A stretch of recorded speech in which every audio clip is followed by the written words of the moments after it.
right, guys. So, First Peter 5, 1 through 7. I have a special concern for you, church leaders. I know what it's like to be a leader and on Christ's suffering as well as the common glory. Here's my concern, that you care for God's flock with all the diligency of a shepherd, not because you have to, but because you want to please God, not calculating what you can get out of it, but acting spontaneously, not bossily telling others what to do, but tenderly showing them the way. When God, who is the best shepherd of all, comes out in the open with his rule, he'll see that you've done it right and commend you lavishly. And you who are younger must follow your leaders, but all of you, leaders and followers alike, are to be down to earth with each other, for God has had it with the proud, but takes delight in just plain people. So be content with who you are and don't put on airs. God's strong hand is on you. He'll promote you at the right time. Live carefree before God.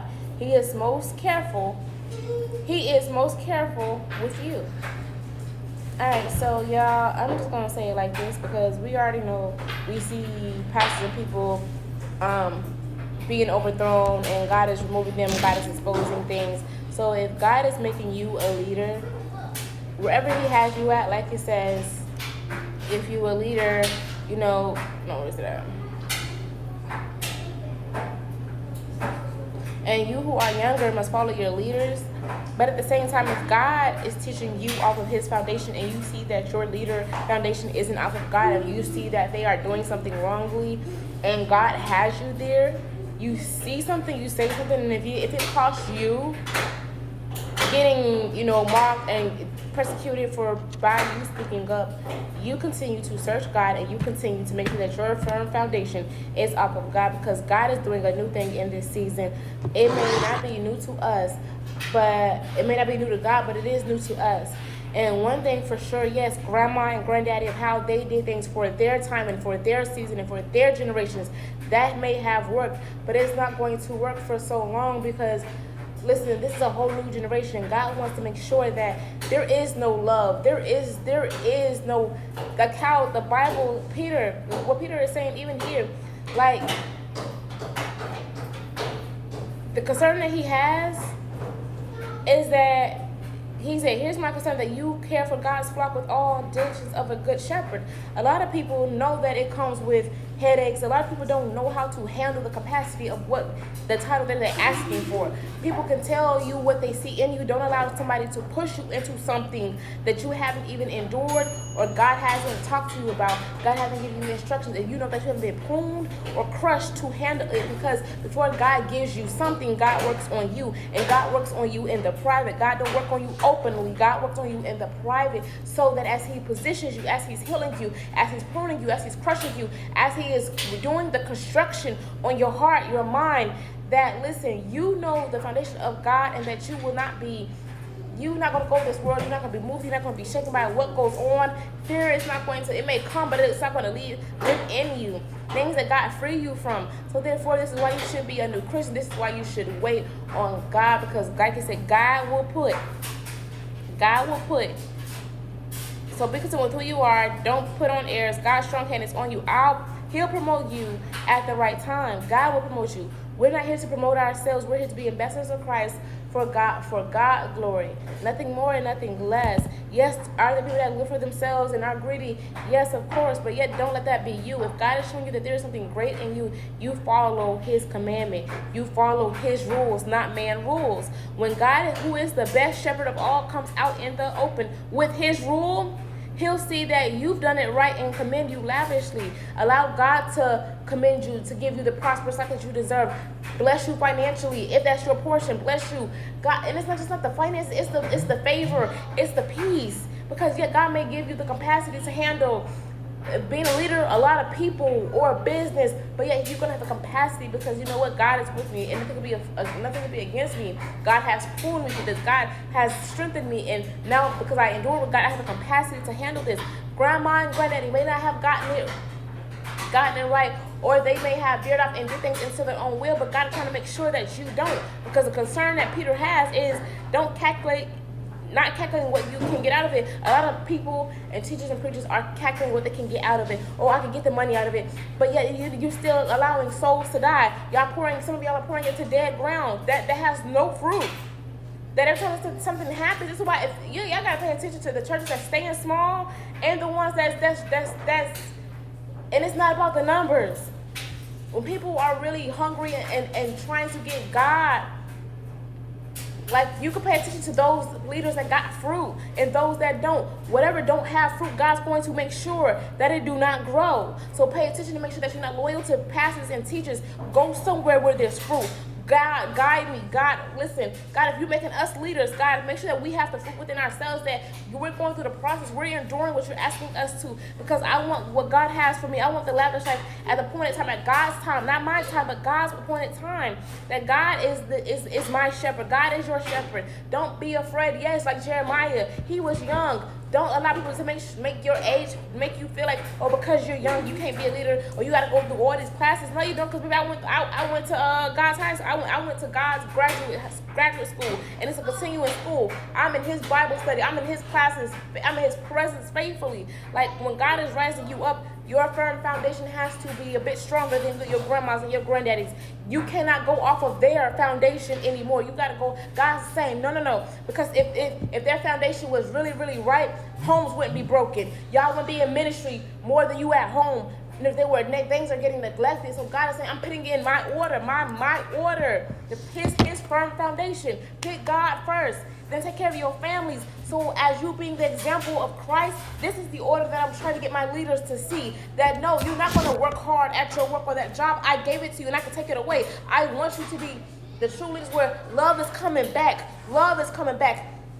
The order of where you can call on, and James talks about where you can call the church and, call on the elders when you're sick. We don't have that in this generation right now. We can't go to the elders for wisdom without being ridiculed. You can't go to somebody and ask, oh, we need prayer with the churches, the churches we're supposed to call when things get sick, when we need help, but you can't do that. Then when people do it, they doing it for the gain, or we need to know we getting this, It's all about the numbers. It's all about what you're doing. But are you doing it because God's telling you, or are you doing it for your own gain? And God's saying, no, my leaders and my people that I'm rising up now, I don't care if you're young or you old, but for all my young ones, you better stay on God's firm foundation, because God will reward you in His time. Baby, I want the lavish life. I want it to be rewarded by God. When He sees that you're following and doing what is right with Him, He'll commend you lavishly. Whatever that lavishly is, if it's Psalms 23, baby, I want the lavish. Like, make that table, make it a big feast. Whether it's in heaven or here. I want it at God's timing.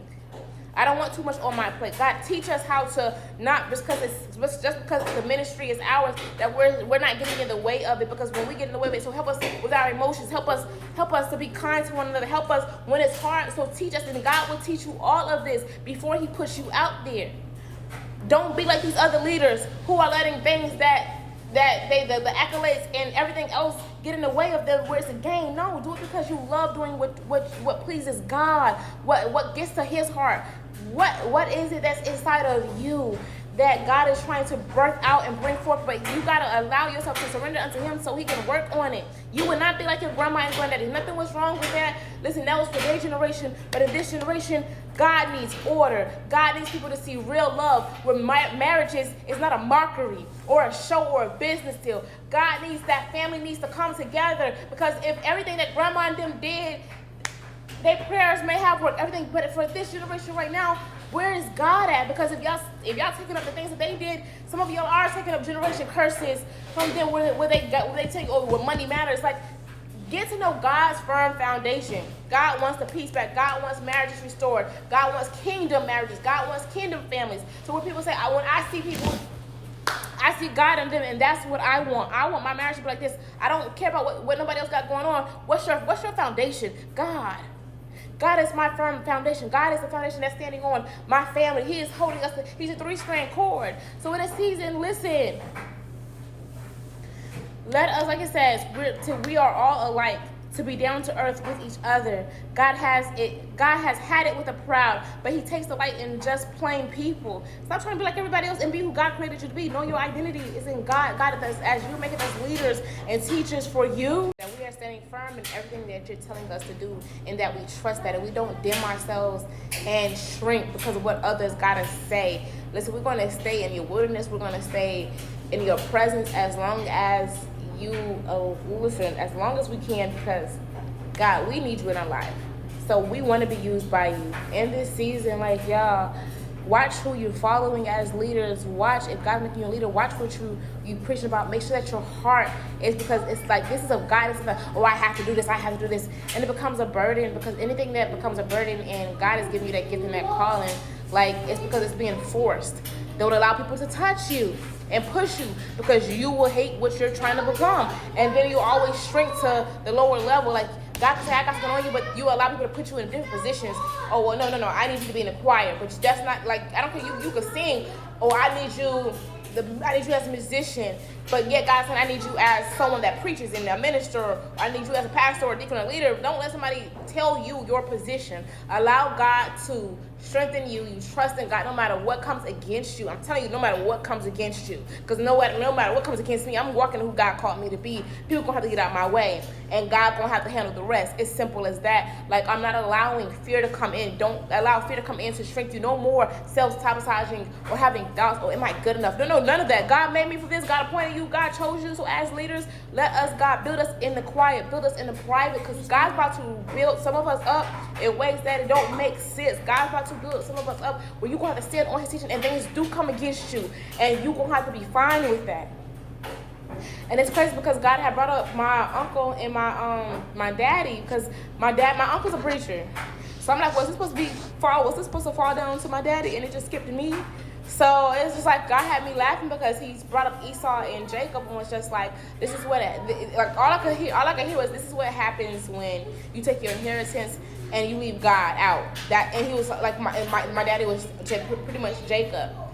And how Esau is still blessed no matter what. And like how my uncle, like, he teaches and he preaches, and yet he still be blessed. I can't speak much on my uncle because I don't know much about my uncle. I just know that my uncle's a preacher. But my daddy, just like God was like, listen, this is what it looks like when you can have all the riches, but yet still be consumed by bitterness and hate. So you're going to have to clean that out. You're going to have to clean up house. You're going to have to make sure that everything, this is why he chose, because listen, maybe he was supposed to have it, but yet he didn't run back to God. And God's like, this is what I don't want for you. This is not the lifestyle that I have for you. So it's like, you see, go back and see, like, he be bringing up crazy memories. And it's like, and I laugh, and I'm like, why is that scenario? Like, and I'm like, it's funny because literally, like, my daddy has the money, my daddy has the house, like, he has the physical stuff, and it's like, looking at it now, like, it's the opposite with me, because I have what God gives me, and that is enough for me, and how I want God more than I want the physical. Like, our hearts are different. I want people to know about God, so my heart is different. And maybe my dad, if he was supposed to be a preacher, it skipped over him, my uncle, and it came down to me. And it's just like, God, whatever you have for me, like, it's in my bloodline, it's in my family, and this is why even if God brings your family back, God is saying, like, I gotta take you back to give them the order so things can be off of God's foundation. So make sure that when people are coming back, or God's about to take you back, that you're able to stand firm in his foundation.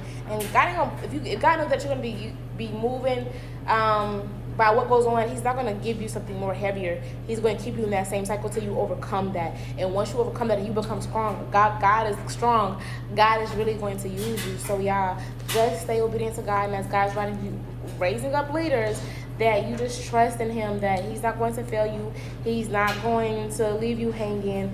God is really doing something with this generation, and this generation got to stand on God more than anything, not your family because they preached, not nobody else. Y'all need God's foundations, because people need to see God's love, his way of doing things. God needs to be seen through us so other people can turn to him.